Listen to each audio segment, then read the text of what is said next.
Tidak perlu banyak ilmu, tapi mengerti sedikit dipraktekkan, mengerti sedikit dipraktekkan. Kemudian dengan berjalannya waktu nanti kita akan semakin bisa menguasai ilmu sepeda motor.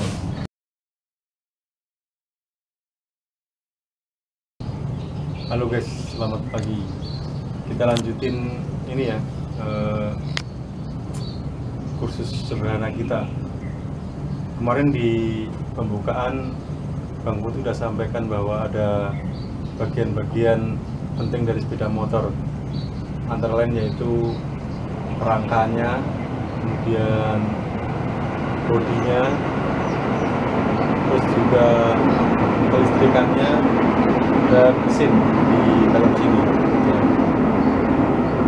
Hari ini satu-satu kita mulai kupas. Pertama adalah rangka. Ini aku buka, ini bodi penutup mesinnya. Ini kerangka ini. Nah, biasanya besi seperti ini, besi seperti ini. Ini bentuknya adalah mengikuti dari ini konturnya sepeda ini. Jadi dari sini nih, kalau dibuka gitu ya, ini akan begini, kemudian seperti ini ya, naik dan kemari ini sampai belakang sini ini. Ini mengenai rangka gitu. Kemudian sebenarnya rangka itu penting nggak sih gitu ya? Menurut kamu bagaimana? Rangka penting atau tidak? Penting banget ya kan? Karena rangka yang tidak seimbang ya itu bisa pengaruh kepada handle atau handling gitu ya, pada keseimbangan ketika berjalan. Atau rangka yang tidak cukup kuat itu dia juga bisa berbahaya terhadap keselamatan. Karena rangka juga disesuaikan dengan tipe motor sport ya, motor gunung atau motor buat harian, semua sebetulnya ada ininya masing-masing, ada banyak variasinya gitu ya. Nggak cuma satu, cuman aku nggak bisa nyebutin satu persatu ya. Tapi yang umum sekarang kan kita bicara matic ya, atau bebek ya, seperti ini bentuk rangka itu. Jadi biasanya dari besi-besi yang tengahnya bolong seperti ini, apa istilahnya, besi tabung atau besi apa ya, untuk dikit. Kemudian fungsi dari rangka ini apa? Menurut kamu apa fungsinya? Ya antara lain udah pasti ya, fungsi rangka ini adalah menjadi syarat ya, penopang daripada komponen motor yang lainnya. Antara lain itu penopang dari mesin, atau dia menggendong mesin di sini nih. Sini kelihatan nih. Nah ini, mari coba. Nah mesin ini kan dia ada satu baut ya, yang pasti sebagai tempat dudukannya mesin ini gitu ya. Jangan sampai mesin ini nanti ketika on atau ketika fungsi dudukannya nggak cukup kuat, makanya dirancangnya juga seperti ini sebagai tempat dudukan mesin. Ini sangat penting gitu ya.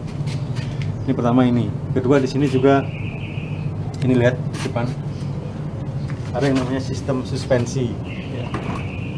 Sistem apa namanya, peredam kejut gitu bahasa kitanya gitu. Ini juga di atasnya dihubungkan dengan rangka kemudi gitu ya.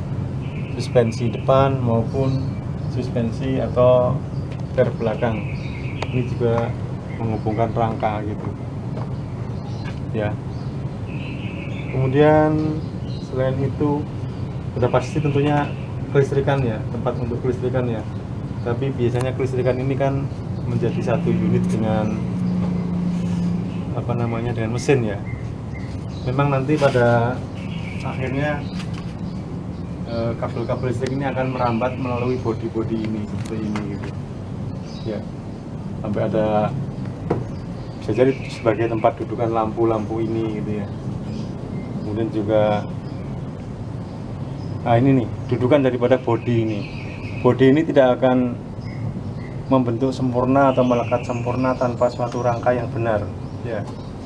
Jadi kalau kamu misalnya contoh nih Mio gitu ya, nggak mungkin kita bisa beli rangka Mio J untuk kita atau Mio yang lain selain Mio Sporty maupun Mio Mio Smile ya.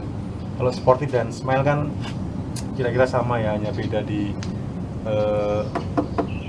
ornamen luar atau interior luarnya berupa lampu-lampu, tapi secara bodi sama, itu rangkanya sama gitu kan ya, jadi bisa dipakai. Tapi ketika menggunakan Mio J atau Mio yang lain untuk Sporty nggak mungkin sama karena rangkanya beda. Jadi fungsi rangka tadi adalah untuk melekatkan, menempelkan bodi-bodi sepeda motor. Dan yang tidak kalah penting juga sebagai sistem kemudi ya. Nanti dihubungkan dengan rangka stang gitu ya, kemudian di situ ada dalamnya ada komstir ya, sehingga dimungkinkan untuk bisa bergerak begini ya, si rangka itu ya.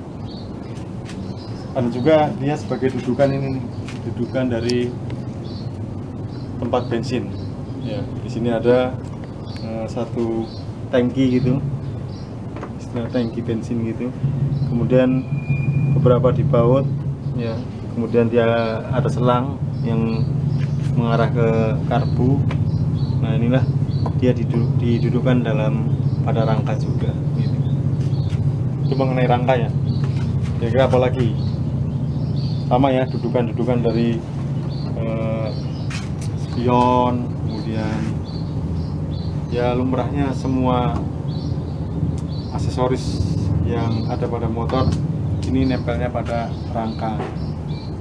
Hati-hati kalau kamu memodifikasi rangka, jangan asal ya, karena kadang-kadang anak-anak sekarang kan suka aneh-aneh itu, diganti apanya, padahal penemu sepeda motor atau insinyurnya itu membuat satu rangka yang bentuknya demikian atau seperti itu ada tujuannya kan, dari ergonomisnya ya, dari ketahanannya terhadap getaran, kemudian mungkin ada studi mengenai patahan atau tekanan-tekanan tertentu bisa buat goncengan, semua sudah diperhitungkan. Jadi kalau modifikasi sebaiknya harus hati-hati, jangan asal looknya aja, jangan asal bagusnya aja, puas dari sisi appearance atau penampilan, tapi berbahaya dari sisi safety atau keselamatan. Kira-kira itu kita ngomongin tentang rangka. Kalau ini sebenarnya bukan rangka ya, tapi ini termasuknya knalpot, tapi ini juga menghubungkan pada rangka.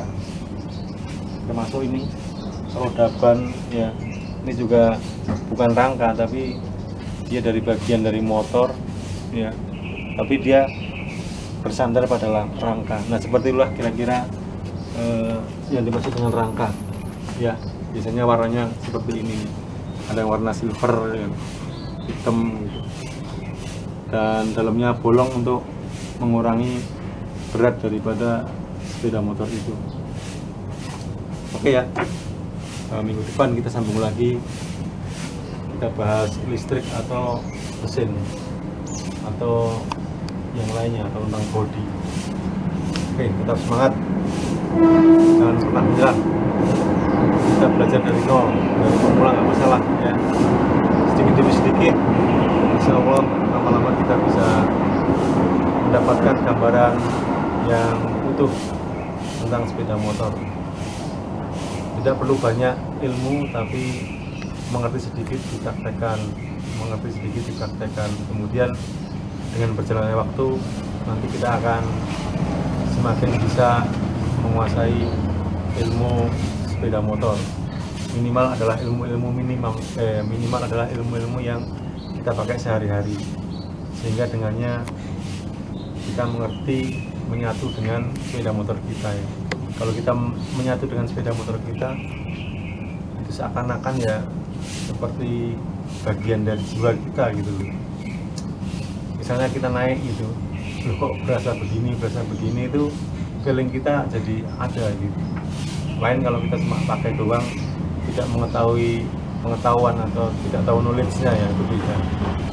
Itu ya guys ya. Oke, jumpa lagi di minggu depan. Semangat.